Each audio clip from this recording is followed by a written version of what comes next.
31 अगस्त को अफगानिस्तान के उत्तरी पूर्वी भागों में एक भूकंप का ऐसा झटका महसूस किया गया जिसकी तीव्रता रिक्टर पैमाने पर 6 मापी गई और इसमें लगभग 800 से ज्यादा लोगों की जान चली गई। अब ऐसा नहीं है कि यह अफगानिस्तान में पहली बार है। इससे पहले भी अगर देखा जाए तो अफगानिस्तान के जिस उत्तर पूर्वी हिस्से में विशेष रूप से जो हिंदुकुश पर्वतमाला का क्षेत्र है जहां पर भूकंप की घटना हुई है, वहां पर पहले भी इस तरह की घटनाएं इतिहास में दोहराई गई हैं।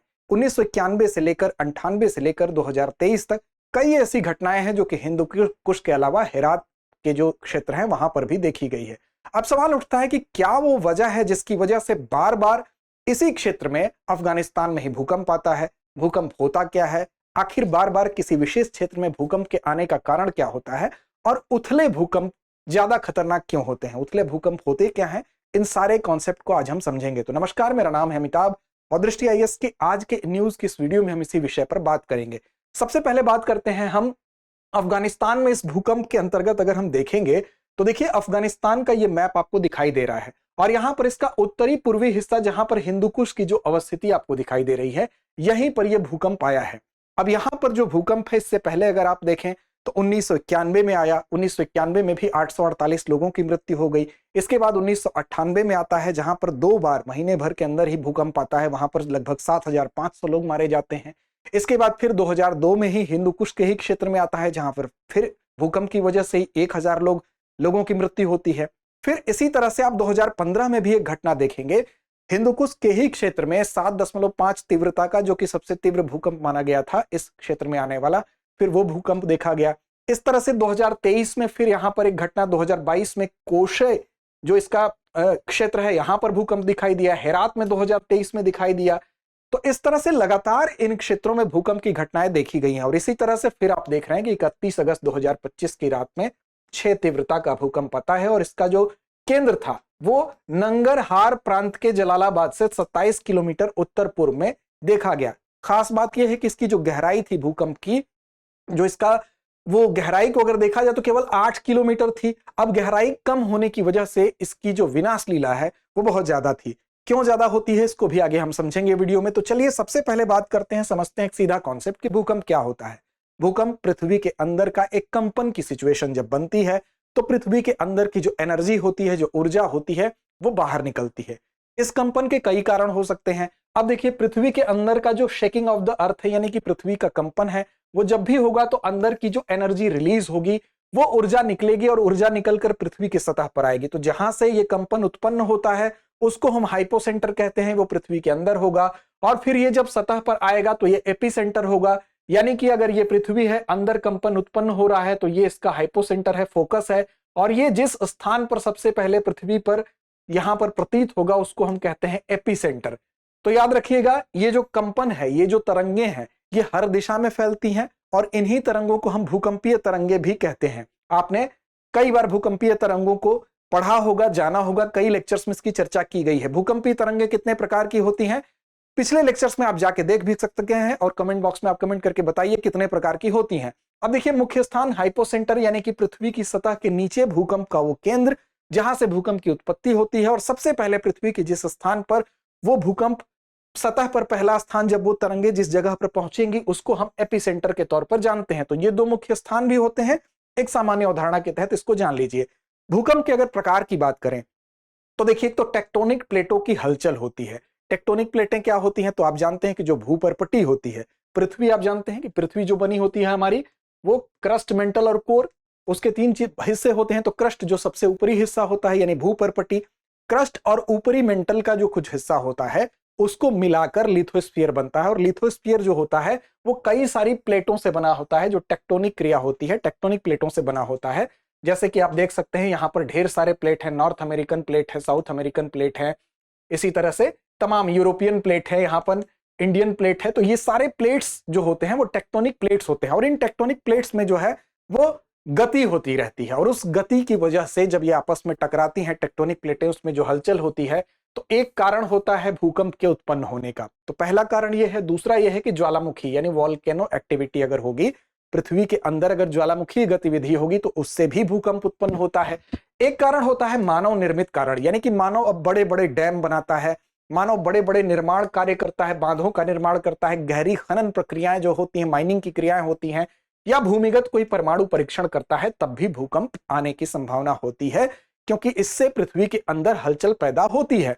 तो ये तमाम वो रीजन है जिसकी वजह से भूकंप की उत्पत्ति होती है। तो भूकंप के प्रकार के तौर पर फॉल्ट जोन भूकंप, विवर्तनिक या टेक्टोनिक भूकंप, ज्वालामुखी भूकंप, मानव प्रेरित भूकंप, ये इसके प्रकार के तौर पर आप देख सकते हैं।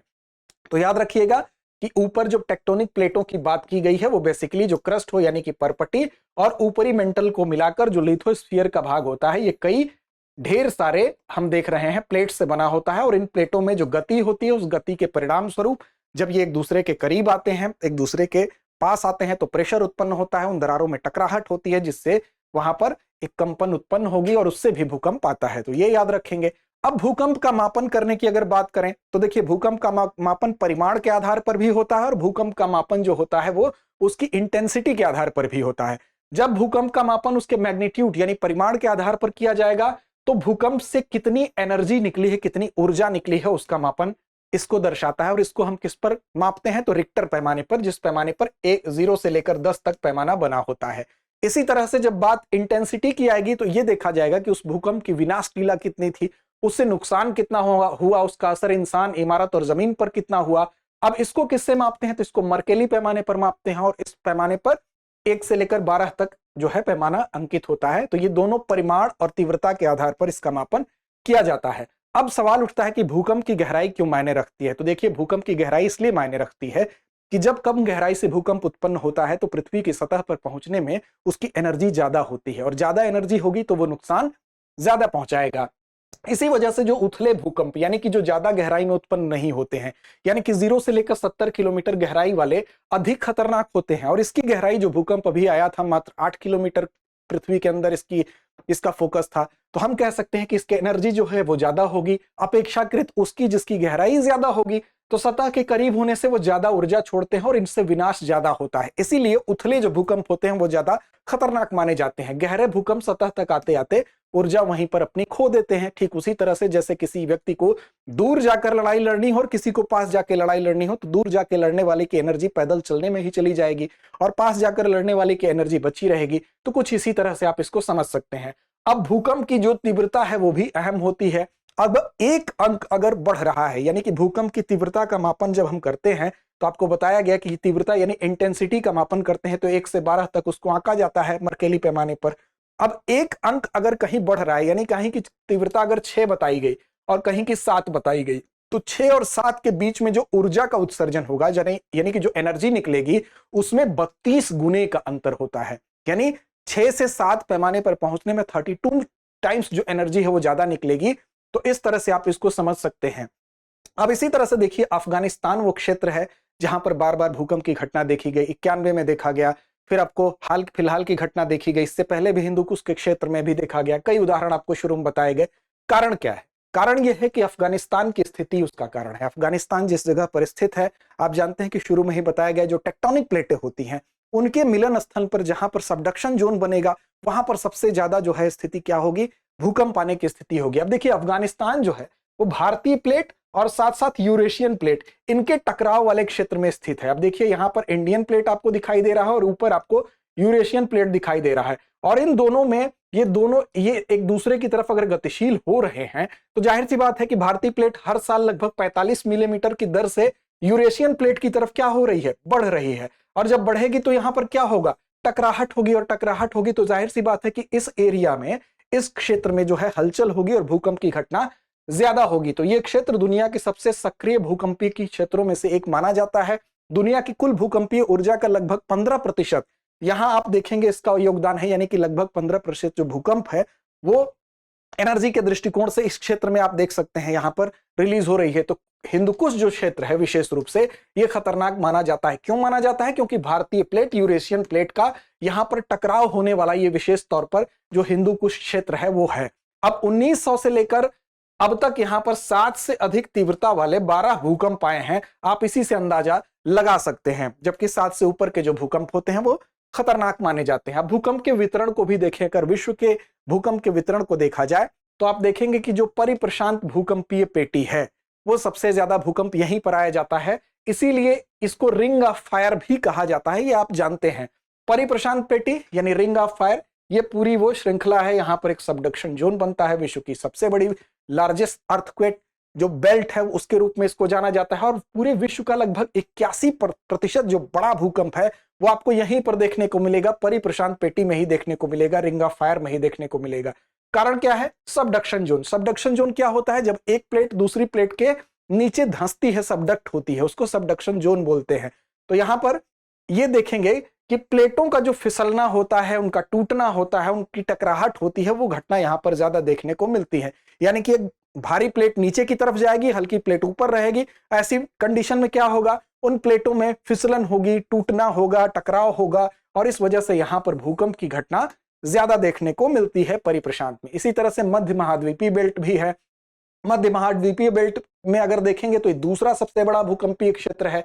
यूरोप, हिमालय और सुमात्रा तक ये फैला हुआ है। साथ ही साथ अल्पाइन बेल्ट हो गया, इसके अलावा परिप्रशांत बेल्ट आपने देख ही लिया, इसके अलावा मिड अटलांटिक बेल्ट भी आप देखें तो ये मध्य अटलांटिक कटक जो है तीसरा प्रमुख क्षेत्र है। अच्छा, महाद्वीपीय बेल्ट में 17% बड़े भूकंप आते हैं। इसी तरह से मध्य अटलांटिक जो कटक है, इसकी अगर बात कर ले, यहां पर जो आपको ऐसे दिखाई दे रही है, ये वाला स्थान अटलांटिक महासागर के बीच का हिस्सा है। आप देख भी सकते हैं, अटलांटिक महासागर के बीच का हिस्सा है, और इसमें प्लेटें अलग होती हैं। तो यहां पर भी आपको एक ऐसी स्थिति दिखाई देती है जिससे कि मानव जीवन पर, हालांकि यहां पर असर कम पड़ता है क्योंकि यहां पर मानव नहीं रह रहे हैं, चूंकि समुद्र के अंदर का क्षेत्र है, लेकिन यहां पर भी प्लेटें अलग होती हैं। इसलिए अटलांटिक महासागर के बीच के भाग में यहां पर भी तीसरा प्रमुख क्षेत्र है जहां पर भूकंप ज्यादा आते हैं। तो यह विश्व के भूकंप का वितरण था। उम्मीद है आपको समझ में आया होगा। अब बारी अभ्यास प्रश्न की आती है। तो चलिए, ये आप जान गए कि क्यों अफगानिस्तान के क्षेत्र में बार बार भूकंप आ रहा है, उसकी पुनरावृत्ति का कारण क्या है। तो अभ्यास प्रश्न आपके लिए है, इसकी जिम्मेदारी आप पर है। 31 अगस्त 2025 को आए भूकंप का केंद्र यानी कि एपी सेंटर कहां था? विकल्प आपके सामने है। ए हेरात प्रांत, बी जलालाबाद से 27 किलोमीटर उत्तर पूर्व, नंगरहार प्रांत, सी हिंदुकुश पर्वत क्षेत्र, या डी काबुल। तो उम्मीद ही नहीं विश्वास है कि इसका सही और सटीक जवाब आप जरूर देंगे। लड़ते रहें अपने लक्ष्य की ओर बढ़ते।